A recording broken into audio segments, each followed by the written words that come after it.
And then we're downstairs, all on one level. That's why we chose it. We're downstairs. We're in the corner. I won't need Mum. No, you won't need your. We're going to hold each other's up. No, don't. I didn't think you did. No.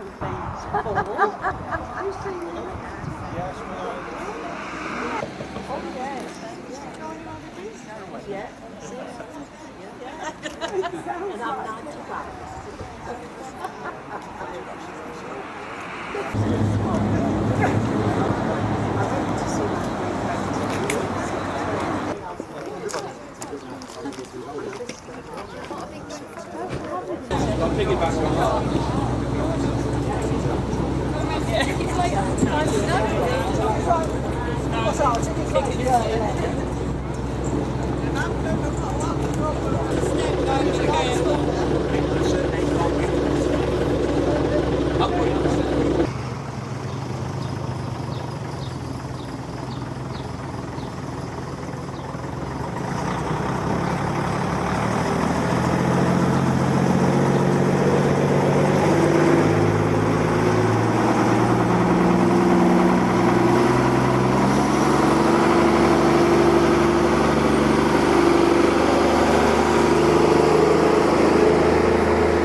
It's video, so it looks even weird when you post your picture and it's video. It looks really weird. You should have told us that. We could have photos. No, amazing painting, yeah. And now they're going to get that Mary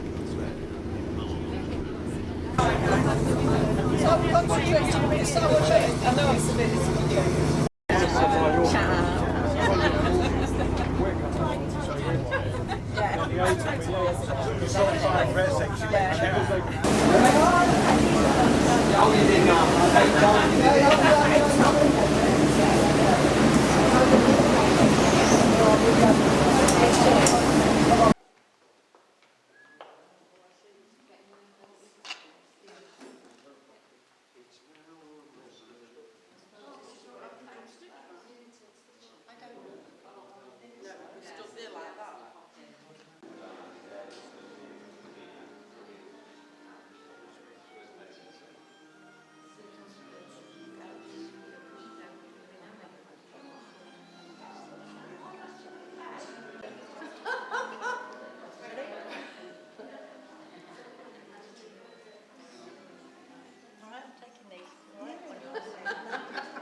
Yeah, but you won't know what to take them, will you? Oh, he's very good. Yeah, you're in the fashion.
loving bond between a mother and her son.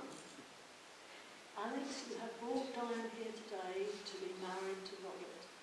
Do you give your blessing to this marriage? I do. Give him a kiss on the cheek and take this. Come up there, please. Take this.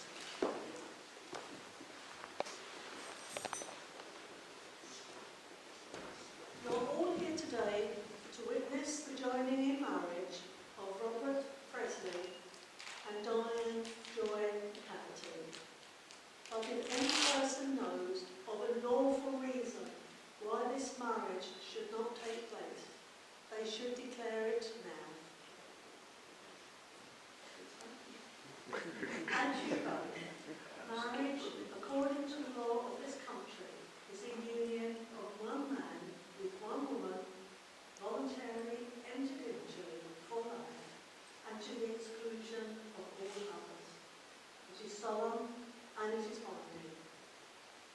Having said that, our civil ceremony is a very simple one. Just the exchange of two sets of declarations, repeated after me. The first, when you declare that you are free to marry, and second, in which you take each other as partners in your marriage. Are you both ready to make your vows? No. Right to stand?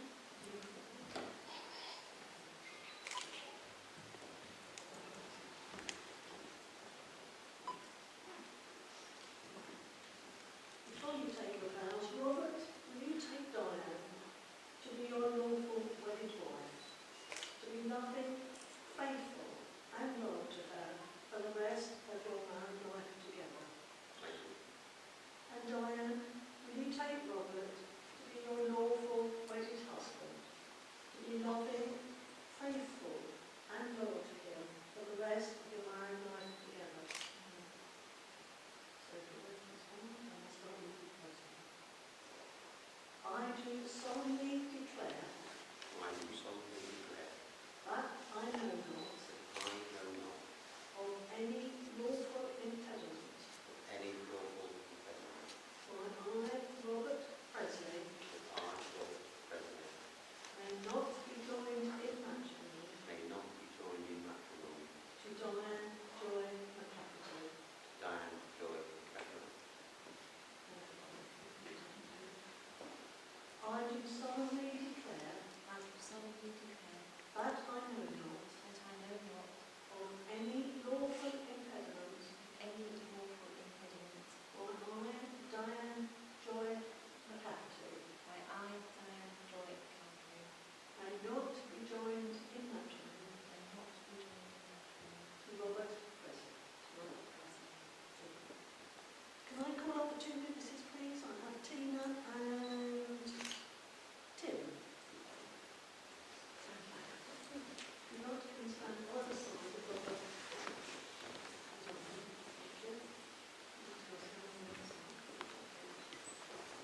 We now come to the heart of the ceremony, which are the contracting words, which once spoken declare that you are lawfully husband and wife. So would you please turn and face each other, to say the vows to each other and to no one else. I'd like to hold hands. I will start with you first, Robert. I call upon these persons, I call upon these persons, here present to witness, here present to witness, that I, Robert Pressley, I, Robert Pressley, do take thee, do take thee, Diane Joy McCafferty, Diane Joy to be my lawful wedded wife. be my lawful wife. I call upon these persons, I call upon these persons here present to witness, here present to witness that I, Diane Joy McCafferty, I, Diane Joy Cafferty, do take thee, take thee, Robert Pressley, Robert Pressley, to be my lawful wedded husband. to be my lawful wedded husband.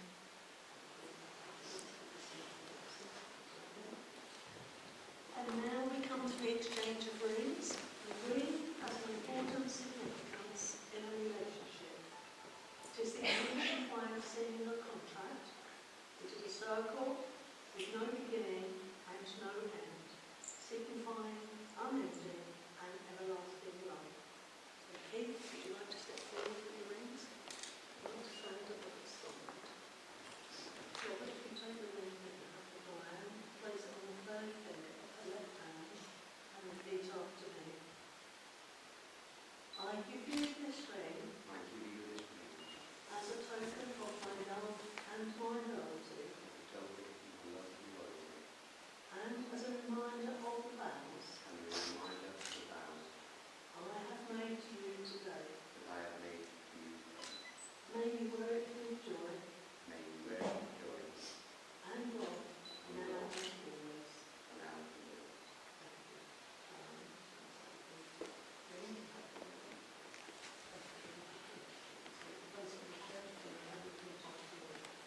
I give you this ring as a token of my love and my loyalty,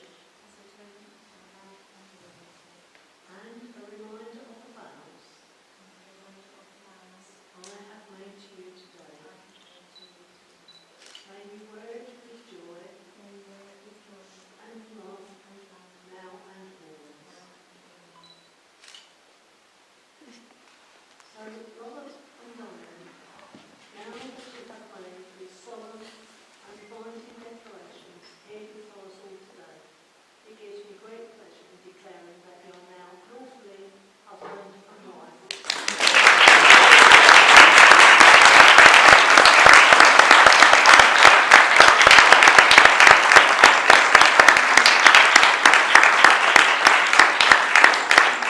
Robert and Diane are now going to sign and register, so if you'd like to bear with us a few minutes, after which they'll have some formal photographs taken, and then we'll set up for people to step forward to take their own photographs.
Is there any middle initial?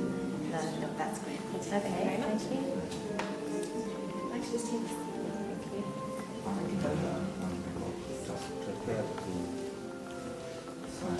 Thank you.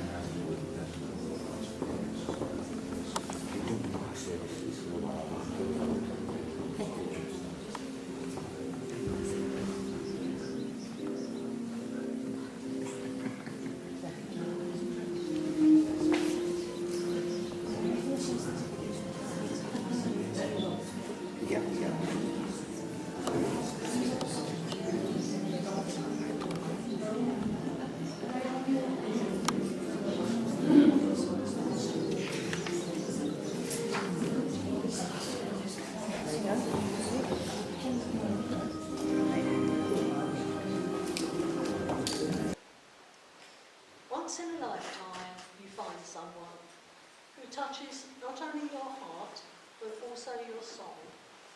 Once in a lifetime, you discover someone who stands beside you and not over you. You find someone who loves you for who you are and not for who you could be. Once in a lifetime, you find someone as you two have found each other. Ladies and gentlemen, I understand that you're all going to get on a bus now. Have a wonderful time for the rest of the day. Robert and Diane, so if you would like to stand and greet the new Mr. and Mrs. Pressley.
wrong way.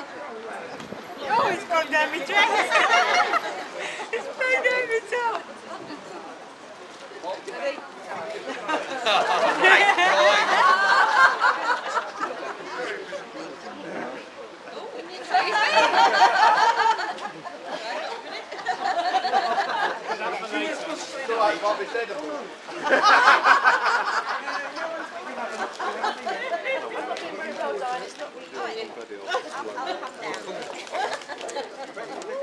You've got some underwear now, though.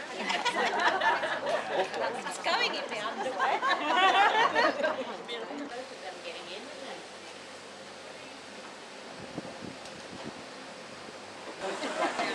Front seats. Listen,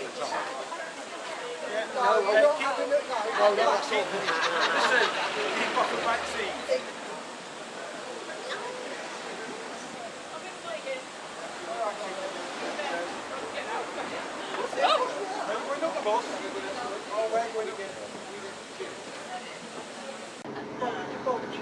Thank you ever so much for coming. I thought you message. It's lucky to see the way. So what you were saying before that you were in the bar? That's right. And there's something like 70% chocolate. And you like it because it's spicy. When you cut it, it's very good. It's quite heavy. I think the piece is from that.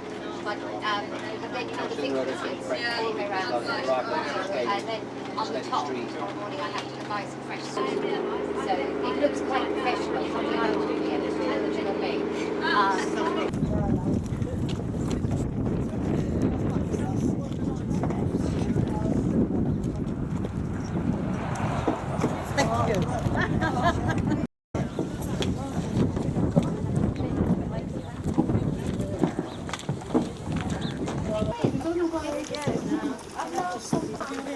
Oh yeah, sorry, I'm wrong way. Yeah, go on. Another one behind.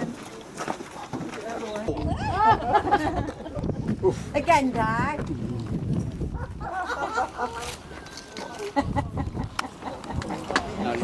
It's over, it's finished. No, you'd weather frolic, did you? Of course, Mummy can. We've asked you the least thing, man. Mother-in-law. Get mother-in-law in that job. As and when needed.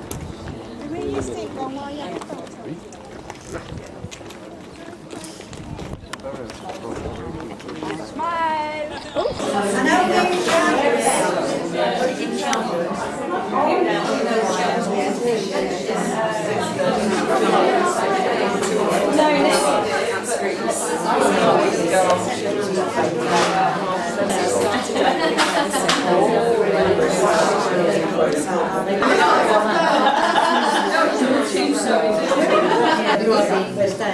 Do you prefer after the camera? What, Jane wants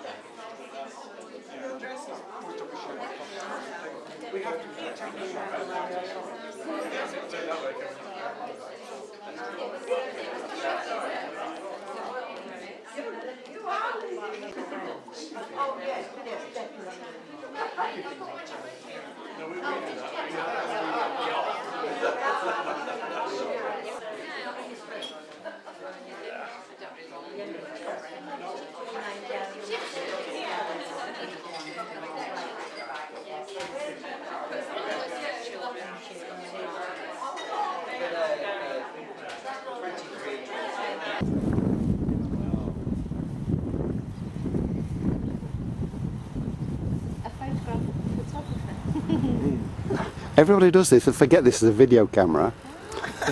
Oh, is it? Yeah. It's a moving camera. It's a moving camera.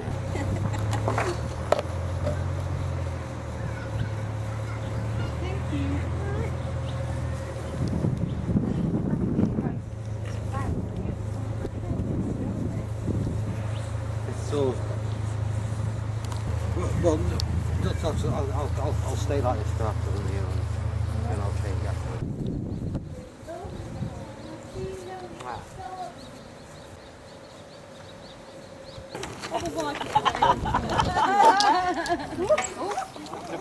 Nearly not. locked you in.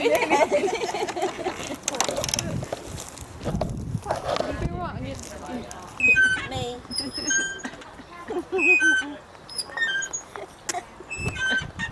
I used to do this as a kid. I used to get right away up the top. You used to do it. Everyone loves it. When you come in, when you go back. Oh, wow, cool, Kate. Is it a good one? Yeah. That's it. Jump off. He'll catch you.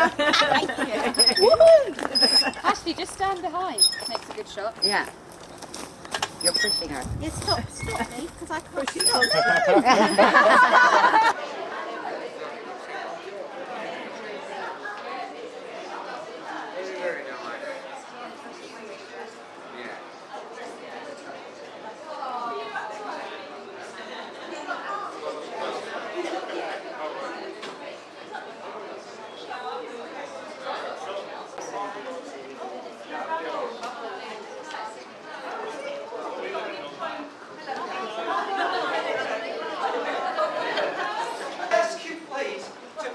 Standing for our Bob, our Diane, the new Mr. and Mrs. Pressley.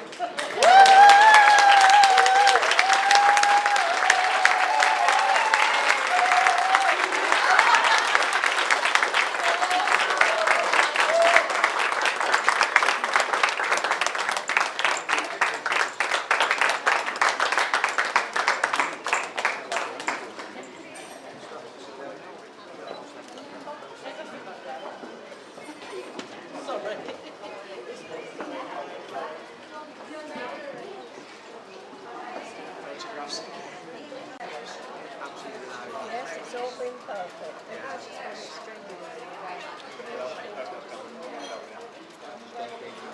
Well, they can't go wrong. Everything, the ceremony, everybody got there. So we got lost and strung up and daughters, everybody killed. Diane turned up. Give it, what's it called? No, give it a bit of bait. Yeah, enjoying it. Oh, it was lovely coming.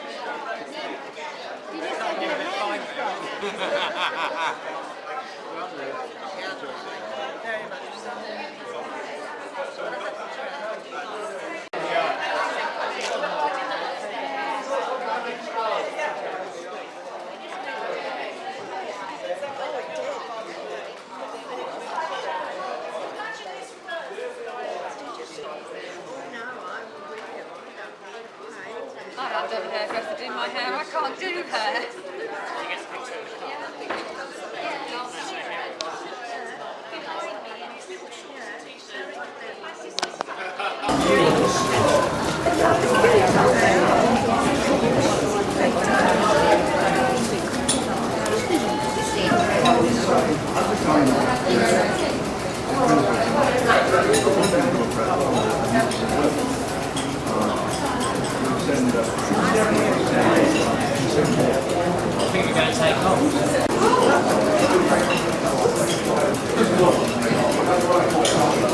Some more wine poured out. I hope they don't get on with it, it will have gone. And they might well be one or two kind of toasts along the way. So, yeah, speeches. I'm sorry, I'm getting started. I'm doing my best. Don't come in here in a silly act talking to me. I was about to start by congratulating you all because Christine and I got married about 5 or 6 years ago. We got to the end of the do, and the staff in the hotel said, I'd just like to congratulate you and say how wonderful that was. We said, well, thank you. He said, no, your guests were just so good. And we said, well, what do you mean? He said, well, none of them were fighting. And we said, what do you mean? He said, well, this was Huddersfield. You've got to understand Huddersfield. They said, none of them were fighting. I said, what do you mean? They said, well, it's regular. They throw stuff during the meal. So we had to call the police in last week. The bride and groom were arrested. None of that's happened. So well done, everybody.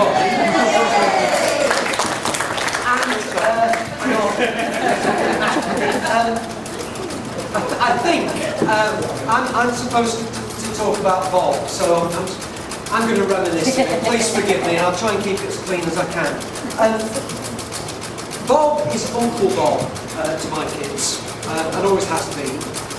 My mum died a couple of years ago now with Alzheimer's, and for the last few years she honestly couldn't remember anything. But she still asked regularly, how's Bob? And I think that says quite a lot about him. We met when I went to work in Worksop, and I was living with a couple of youth workers, and they said, why don't you come up to the youth club? You might be able to do a bit of youth work in an evening. So I said, okay. And I went up, and there was this really attractive young woman working there, and I thought it was worth the visit. So I went up and I said, hello, club's closing about half an hour, do you fancy going to the pub? And she said, well, I would do, but I've already been invited. I'm going with Bob, he's over there. And I looked and I said, well, I'll come with you. So we went to the pub as a threesome. I've got to say the threesome didn't get much further than that, because when we got to the pub, actually, Bob and I fell in love. And she just kind of drifted away, because man was all very, decent. But I'd never actually met anybody like Bob. And I just thought this is a breakthrough for me. I don't know what happened to her at the end of the night, but Bob and I went off arm in arm up the road, and it stayed a bit like that ever since. Some of you will know that he's also a national hero, because he was in the forces, got a medal, yes, but was actually, as I understand it, the first person in his regiment to be injured in Northern Ireland. Those who know the story know that he actually trod on a disposable scalpel. But nonetheless, it was an injury, and he's very proud. Back then, when I got to know him, he was a carpet fitter. Because those who know him know he can do absolutely anything. The fastest knife in the West, and he'd rock it around. That's what he did. But he was really famed for his drinking. Which was what he did. He did tell me a story once, and I can't verify this. It might even be the people in the room who were there, but he went off to Blackpool with some mates for a week, 2 weeks, but had to come home after 2 days because he was broke. He spent the entire lot. When I used to go out with him, and I can't kind of get my head around it now, I and he used to drink 12, 13 pints on a Friday. 12, 13, we could always count up to 8, because we started off in Worksop, started off the wine cellar, then went up to the ship, then up to that we'd get up to about 8 pints, and then we'd go down to the nightclub, which Worksop's not exactly cosmopolitan, down to Dandy's, and then, you remember, for that much longer, okay, so lots of drinking. But he was also famous for something else, because he was a carpet fitter, and that gave him his own van, his passion wagon.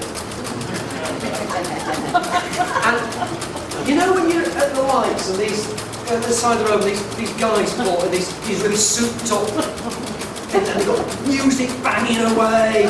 Well, he was like that, for obvious time, because it was a carpet fitter's van. So you used to have the window down and the elbow out. And most of you won't even get this. He had an 8-track in there, and he used to play endlessly Guy Mitchell. Now, for those who don't know Guy Mitchell, he was very big in the 50s. He was famed for songs like, she wears red feathers and a hooly skirt. And a song about a little baby. Feet up, pat him on the bobo, let's hear him laugh, ha ha. So he'd kind of pose like this, and didn't get anywhere, you can understand. I've got a whole I can't do them. I've got a whole stream of his chat-up lines. Because until you've heard Bob's, I'm sorry, I'm going to do one. My wife said, go on, just do. His chat-up lines were just unbelievable. I got one earlier on today. And I remember going into a pub with him, there's 2 beautiful girls standing there. And he said, come on, Bryn, we're in. I said, we don't. He said, come on. So we went across. They both kind of went like this. He used to look rather like a muppet. He's a great muppet. He had a jacket with a huge M on the back. And we went across, and he said, all right, Doug. and they sort of went, hello? And he said, do you fancy sex? the girl just went, no! And he said, well, I do, and I'll not be long, so you just lie down over there and let me take you a minute. Sorry, Diane, I'm sorry. I'm sorry. Wasn't me. I used to get up on a morning, we'd have these, I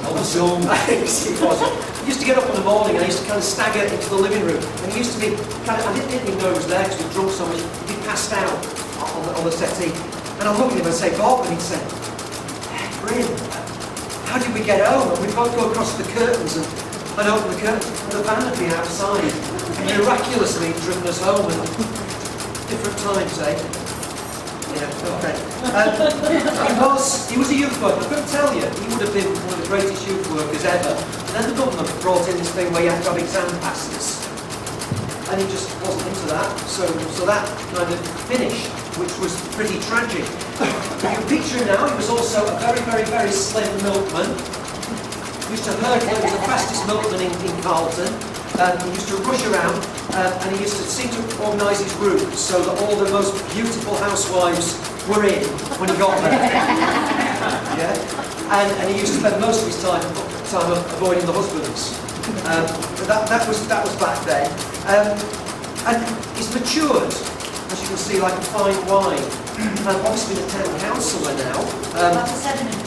Yeah, well, but don't forget, he's got an ology, hasn't he?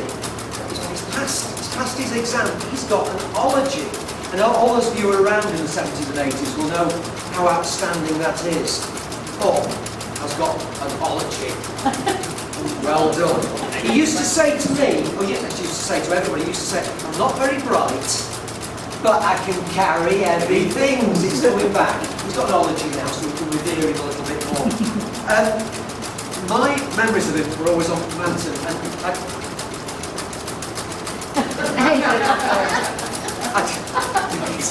I'm thinking of Sunday afternoons, and I used to drive up, not every week, I'd drive up and go in, and then there'd be this huge mound of white, hairy flesh, stripped to the waist, in front of his mum's fire, snoring.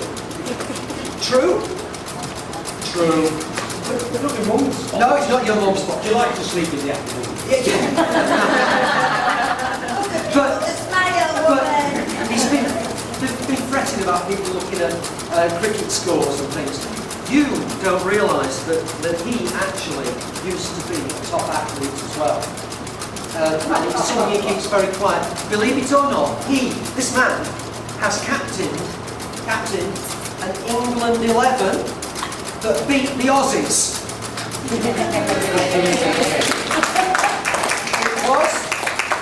was on the beach in Morocco, but it was 11-a-side, wasn't it? Yeah, it was. And I've got to tell you, he was in charge now, very different, because he had a different way of cricket. He was saying things like, look, they need a lot of runs, just rolling.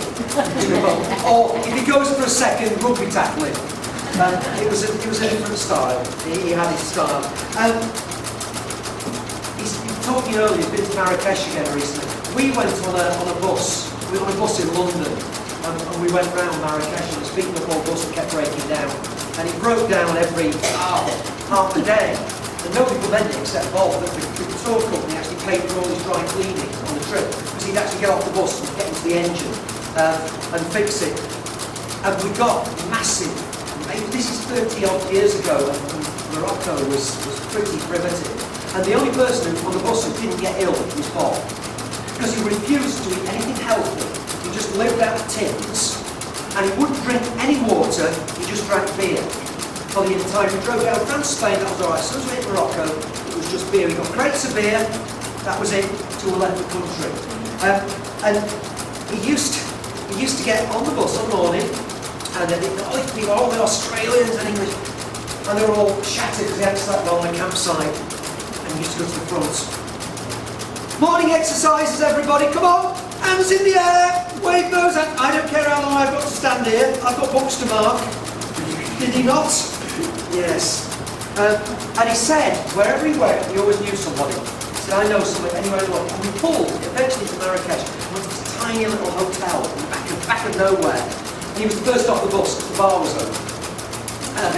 And I was after him. And he said, I'm going for a drink, Britain. And I said, sorry, my stomach's too bad, Bob, I'll come with you. And we walked into this bar, and it was dim and dingy. And there wasn't even a barman, there was just this owl kid leaning on the bar in the shadows. And the guy turned round and he said, all right, Bob, I'm back to his drink. True? That's true. True.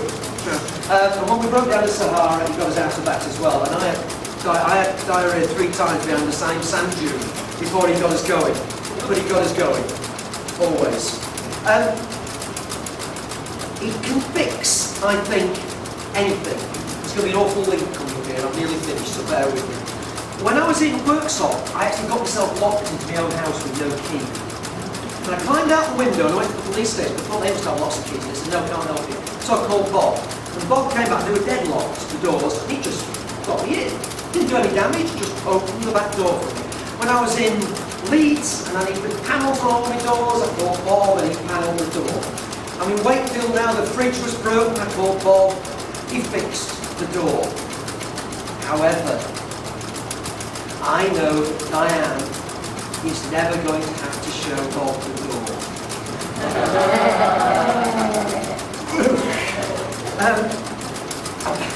About 35 years ago, I was in workshop, I Worksop Youth Folk Club, Bob. He came up to me and he said, I don't have to tell you this, I'm thinking of getting married. And I said, oh, right. He said, don't you think it's a good idea? I said, honestly, no, it's up to you. And I didn't think it was a good idea. It wasn't a good idea. And he didn't get married. Not just because of me. He didn't get married. This time, no doubts at all. He's waited for the right person. And we're here. I've written here. I've written down, I thought he was so ugly he'd never find any more. but Diane seen through to the goodness within. Yeah, he's found himself an absolute treasure.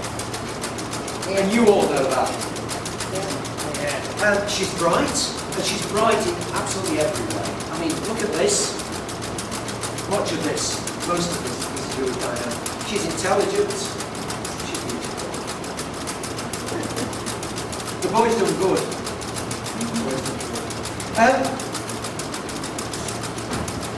7 to 8 years ago, I was told, a woman walked up to Bob and said, is your name really Pressley? He said, yeah. She said, I'm going to marry you.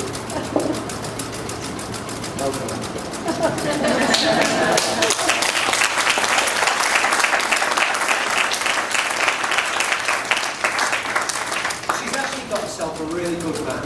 A really good man. He's not pretty, we know that, but he's a good man. And they're going to have loads and loads of happy years together. So, no children.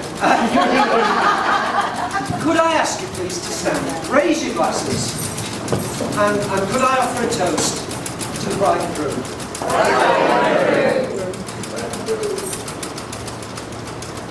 Thanks, folks. Not that it would be done.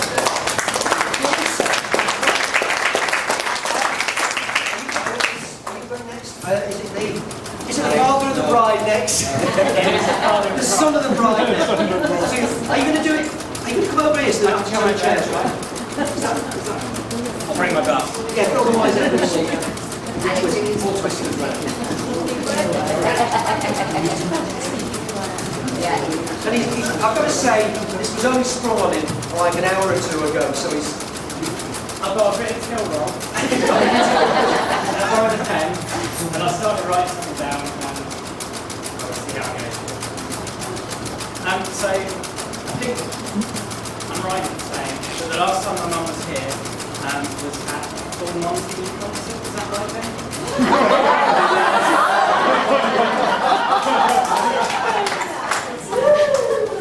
She doesn't tell you everything. How do we know?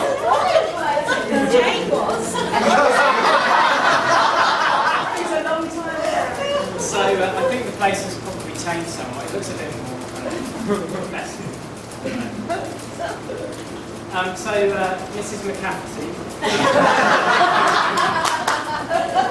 you're obviously taking Robert's name, which is Pressley, but you know, we know that you like elders. You can change your name if you like, you know. No, I've just changed my name to his. Don't bloody change it again.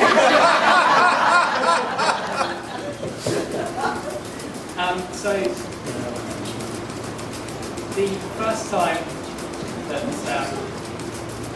I'm involved, I went round for dinner at his house, and my mum took me around there because he had a broken arm at the time, and so she was cooking dinner for me and him, and it struck me then that they were like really good friends, and I could see that Bob, you know, had an affection for Mum, and that was really nice to see.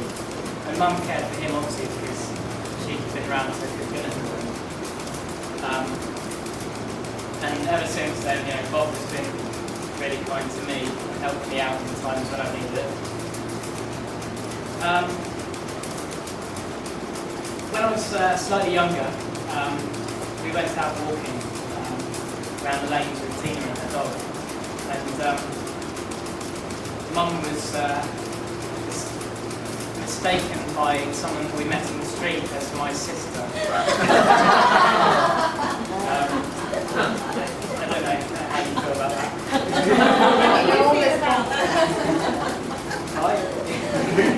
Better now.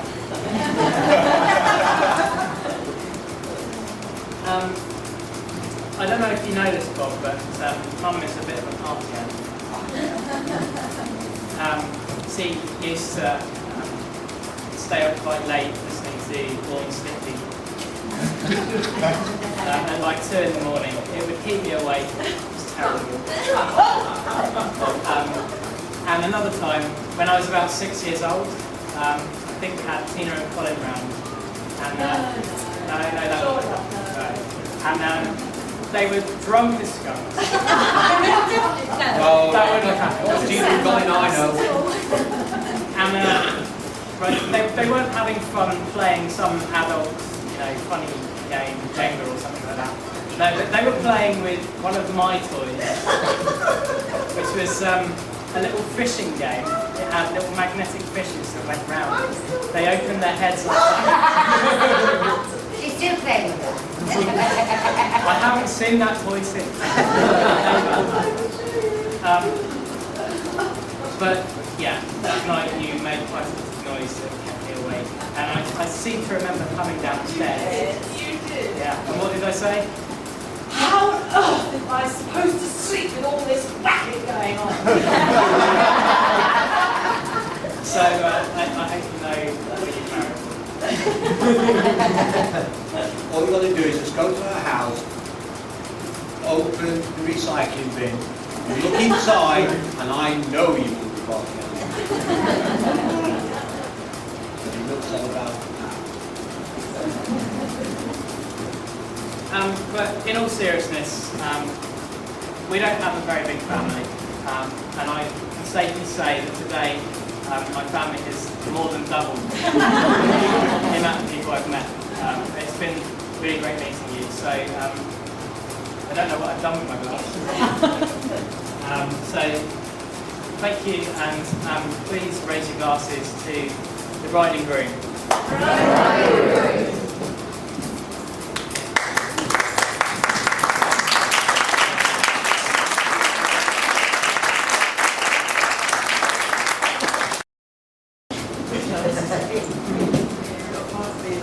It's all lies.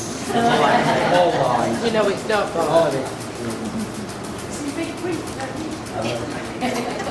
First of all, I'd like to thank you all for coming and being absolutely wonderfully lovely.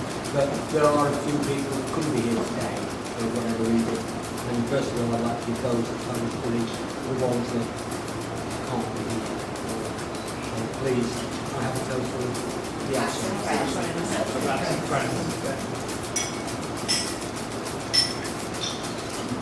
I'm not really very comfortable about speaking in public. I'm more of a 10 pints and you can't shut me up, can't you? So I've written this, just bear with me. Conventional speeches are quite boring, and I can't think of anything that is worse.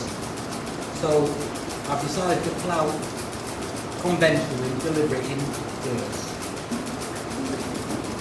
To assist you in keeping awake and staying quite fully alert, I intend to write this speech to resemble an extremely short mini-speech. Just long enough to cover the things that are quite revealing, but short enough to attract your attention because I'll keep this speech very short, but I trust you'll not find that I'm wrong. Like King Henry said to his wives, they'll not be around very long. Well, the way to get wed is now over. Our day has arrived at last. The plan is finished, all went okay. And how did the time go so fast? All you guests have so kindly gathered to witness the events of today, but I find myself feeling very nervous about making a speech this way. My nerves have been jingling this morning, my stomach's churning away, because making a speech in public is not something you do every day. It's not the first time today, I can assure you, that I've risen from my seat with some sheets of paper in my hand with a feeling not quite complete.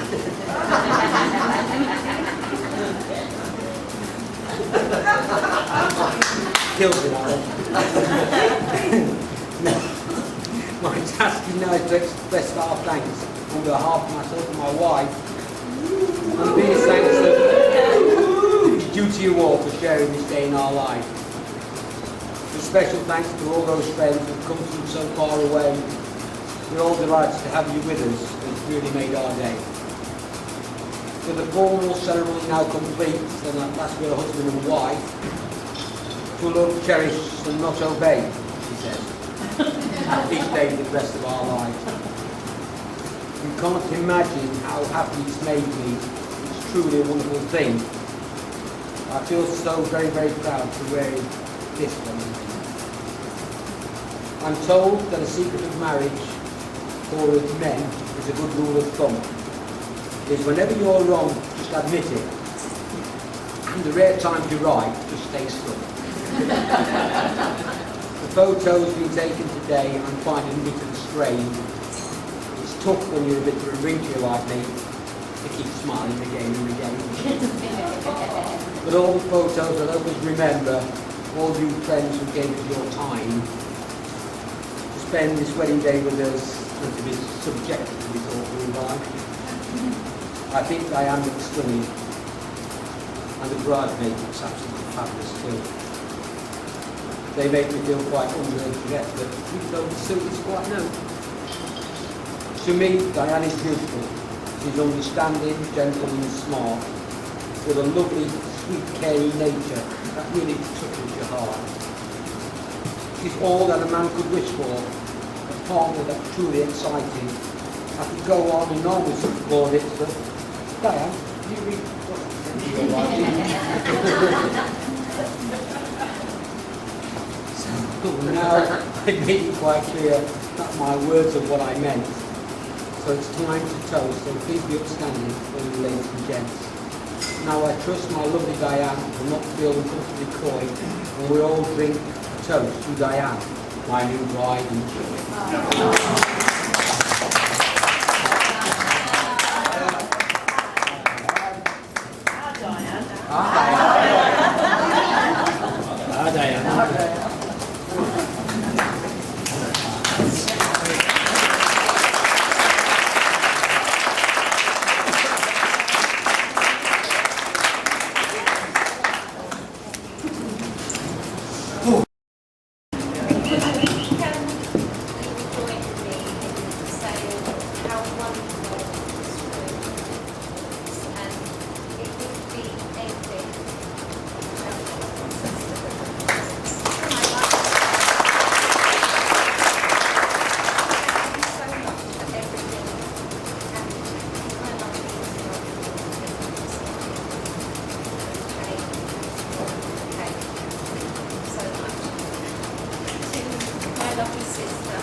That's it. You can all play. Oh, that's good. Okay. I don't know.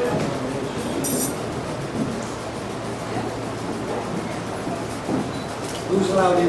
Which cameras are allowed into the bridal suite? As many as you want. They're already installed. I'll set up a webcam already. Oh, of course. Well, with a live stream.